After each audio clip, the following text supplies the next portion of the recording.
अस्सलाम वालेकुम जी, मैं हूं ज़िया बलोच। उम्मीद है आप खैरियत की बेहतरीन हालत में होंगे। आज हफ्ते की शब है और इस वक्त हमारे पास पाकिस्तान में जो बड़ी बड़ी ख़बरें होती हैं वो ये होती हैं कि सुप्रीम कोर्ट में क्या हुआ, इमरान खान की ज़मानत की सूरत हाल क्या है, उन पर मुकदमात कौन से नए बने। तो अदालती छुट्टी की वजह से आज कोई उस हवाले से कोई बड़ी पेशरफ्त नहीं है। हाँ, अलबत्ता अगले हफ्ते के लिए चंद मुकदमात फ़िक्स किए गए हैं।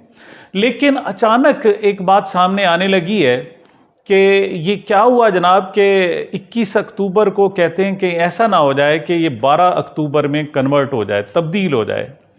21 अक्टूबर और 12 अक्टूबर में आप फ़र्क सिर्फ जानते हैं कि 2 1 हो जाए तो 21 बनता और 1 2 मिल जाए तो 12 अक्टूबर बनते हैं। लेकिन इसकी बड़ी सिग्निफिकेंट अहमियत है इसकी बहुत ज़्यादा। वो ये है कि 21 अक्टूबर को मियां नवाज शरीफ साहब वापस आ रहे हैं पाकिस्तान में। 4 साल बाद वो उनकी पाकिस्तान तशरीफ़ आवरी हो रही है। और 12 अक्टूबर वो दिन था जब सदर परवेज़ मुशर्रफ ने, अपने वक्त के जनरल परवेज़ मुशर्रफ ने नवाज शरीफ की हुकूमत का तख्ता उल्टा था। और ये 21 अक्टूबर में जो 12 अक्टूबर नज़र आने लगा, ये मैं आपको नहीं बता रहा, बल्कि मियां नवाज शरीफ साहब के मुर्शिद व मुरब्बी जनाब मियां मौलाना फजल रहमान साहब का कहना है कि मुझे खदशा है कि इस 21 अक्टूबर जो है वो 12 अक्टूबर में कन्वर्ट ना हो जाए। ऐसी ही बातें एजाज़ुल हक साहब ने की हैं। एजाज़ुल हक साहब जो है आप जानते हैं कि वो साबिक सदर ज़ियाउल हक साहब के साहबजादे हैं। और अगरचे उसके दरमियान बड़ा अरसा गुजर चुका है। 1988 में ज़ियाउल हक साहब एक तैयारा हादसा में जाँ बहक हो गए थे, लेकिन 12 साल वो और 23 साल वो, तकरीबन 35 साल बाद भी एजाज़ुल हक का जो इस्टेब्लिशमेंट से एक रिश्ता है वो बरकरार है। वो भी कुछ ऐसे ही खदशात का इजहार कर रहे हैं।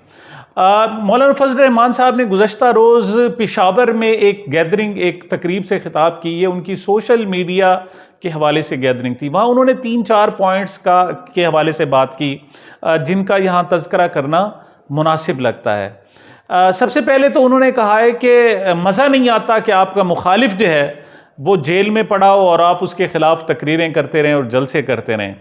तो गोया उन्होंने कहा कि इमरान खान को रिहा किया जाए, बल्कि उनका कहना यह था कि इमरान खान समेत सबको रिहा किया जाए। दूसरी जो उन्होंने बड़ी बात की, अब इसी एक एक बात का पोस्टमार्टम अभी इंशाअल्लाह करते हैं। जो दूसरी उन्होंने बात की वो ये थी कि जनाब मुल्क डूब रहा है, तमाम तर कोशिशों के बावजूद पाकिस्तान जो है वो डूब रहा है। और ऐसी बात मौलाना फजल रहमान के मुंह से निकले कि जो अभी 16 माह हुकूमत करके आए हैं तो साफ ज़ाहिर है उसको अहमियत लाजमी देनी पड़ेगी। अच्छा, और आखिरी जो बात उन्होंने की जो मेरे ख्याल में बहुत अहम है, वो ये थी कि जो बंद कमरों में जो फैसले कर रहे हैं वो कहते हैं मैं उनको नहीं जानता। अब वो सच बोल रहे हैं या झूठ बोल रहे हैं, इस पर बात करते हैं। और कहते हैं निगरान हुकूमत के हाथ में कुछ नहीं है, लिहाजा उनकी बात करना ही बेफ़ायदा है। सबसे पहले तो जो मौलाना फजल रहमान साहब ने इमरान खान की रिहाई का मुतालबा किया है, इसको बड़ा जनाब कहा जा रहा है कि क्या स्पोर्ट्समैन स्पिरिट है और क्या जनाब ज़बरदस्त है फजल रहमान साहब के। वो जनाब अपने मुखालिफ की भी रिहाई की बात कर रहे हैं और कह रहे हैं जनाब कि उनके बगैर मज़ा नहीं आ रहा, जनाब वो हों तो फिर मज़ा आए। ऐसी बात हरगिज़ नहीं है। अब बात दर हकीकत कुछ और है। मौलाना फजल रहमान साहब की इन गुफ्तगू के पॉइंट्स को देखें तो वो कहते हैं जी कि बंद कमरों में कौन फैसले कर रहे हैं, कह रहे हैं जी उनको पता नहीं है। मतलब ये है कि अब 16 महीने गुजरने के बाद अचानक वो जो बंद कमरों वाले लोग थे उनसे उनका राब्ता ख़त्म हो गया है। दूसरा ये, इसमें उन्होंने मियां नवाज शरीफ की वापसी के हवाले से भी कोई ख़ास गुफ्तगू नहीं की, वरना पहले वो कहते थे जी मियां साहब आ रहे हैं और आप जनाब पूरा मुल्क उनका इस्तकबाल करें। अब तो बल्कि उन्होंने यहाँ तक कह दिया है कि ये जो 21 अक्टूबर है कहीं 12 अक्टूबर ना हो जाए, ऐसा ना हो। और ऐसी ही बात हलीम आदिल शेख साहब ने भी की है। उनकी और राजा अजहर की ज़मानतें मंजूर हुई हैं कराची में, और उन्होंने आकर कहा है कि ये जो 12 अक्टूबर है वो 21 अक्टूबर और 12 अक्टूबर की रेलिवेंस तो है। साथ उन्होंने ये कहा है कि पहले कहते थे मियाँ साहब कि मुझे क्यों निकाला, अब मियाँ साहब शायद फिर रोएं और कहें मुझे क्यों बुलाया। तो ऐसे ही फजल रहमान साहब बातें कर रहे हैं। तो लेकिन मौलाना फजल रहमान साहब का मामला कुछ और है। जो वो कह रहे हैं ना जी कि इमरान खान को रिहा किया जाए, ये बात कुछ और है। उसकी वजह यह है कि मौलाना फजल रहमान साहब की तो और टके की भी अहमियत नहीं है।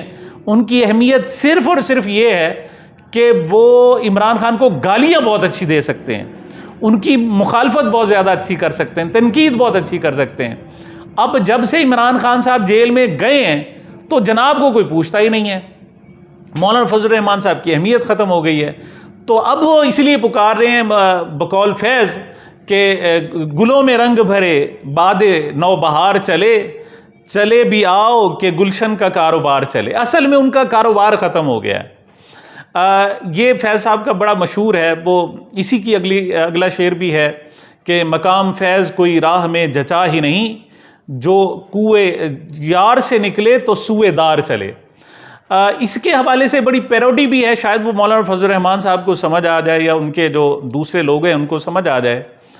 जब कहते हैं जी कि फैज़ अहमद फैज़ साहब ने ये शेर सुनाया ना कि गुलों में रंग भरे बादे नौ बहार चले, चले भी आओ कि गुलशन का कारोबार चले, तो ऐसे मौके पर किसी सर फिरे अदीब ने कह दिया कि आप गुलशन को जानते हो? तो दूसरी तरफ से आवाज़ आई, जी वो मशहूर बाई का नाम है, तो चले भी आओ कि गुलशन का कारोबार चले। तो मौलाना फजल रहमान साहब की जो है वो कारोबार अब बंद हो चुका है, इसलिए वो पुकार रहे हैं कि इमरान खान को रिहा करोगे तो हमारी कोई बात बनेगी, वरना बात नहीं बनेगी। ये पैरोडी, इसे उर्दू अदब में कहते हैं कि पैरोडी की जो छोटी से छोटी तारीफ ये है कि आप कोई मिनिमम कम से कम उसमें तरमीम करें और उसका मफहूम बदल जाए। अब्बास ताबिश का एक शेर है कि एक मुद्दत से मेरी माँ नहीं सोई ताबिश, एक दिन मैंने कहा था मुझे डर लगता है।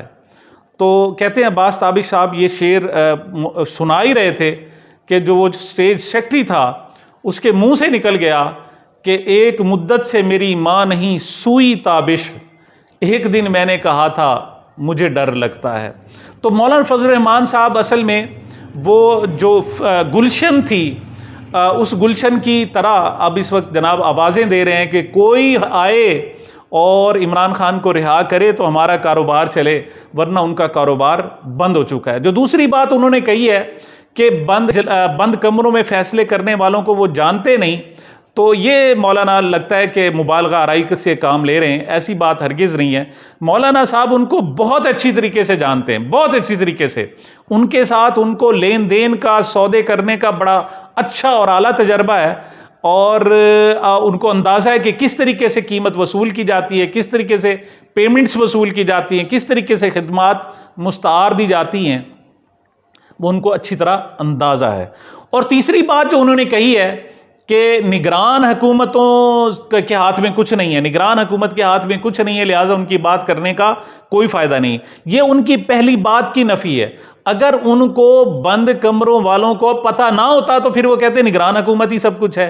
अब वो जो कह रहे हैं कि निगरान हुकूमत में के हाथ में कुछ नहीं है, तो इसका मतलब यही है कि वो बंद कमरों वालों को अच्छी तरह जानते हैं और उन्हें अच्छी तरह इल्म है।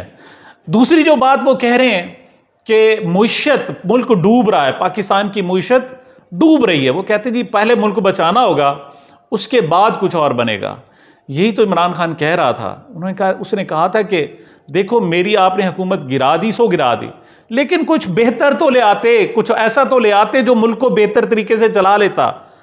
लेकिन 16 महीने में मुल्क को कहां से उठाकर कहां जमीन पर पटक दिया गया है।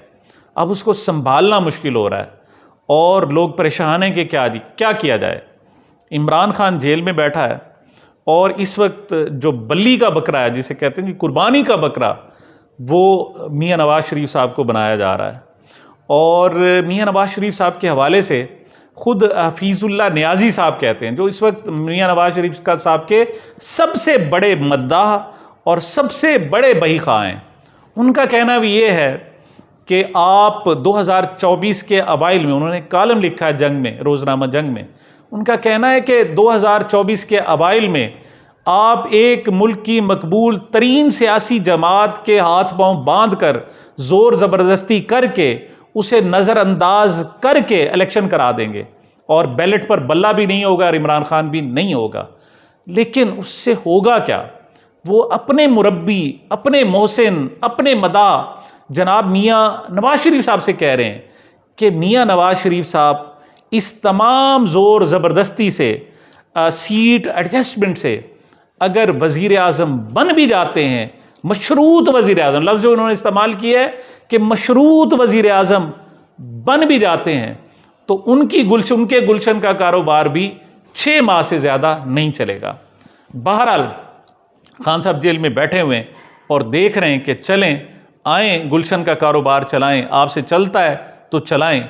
लेकिन मुझे ऐसे लगता है कि इन लोगों को जल्द या बदेर इमरान खान को आवाज़ देनी पड़ेगी और उन्हें लाजमी बुलाना पड़ेगा, तभी गुलशन का कारोबार चल सकेगा। सामीन, ये मेरी अब तक की गुजारिशात थी। मुझे, मेरे चैनल को अपनी मोहब्बतों और दुआओं में याद रखिएगा। मिलते हैं छोटे से वक्फे के बाद।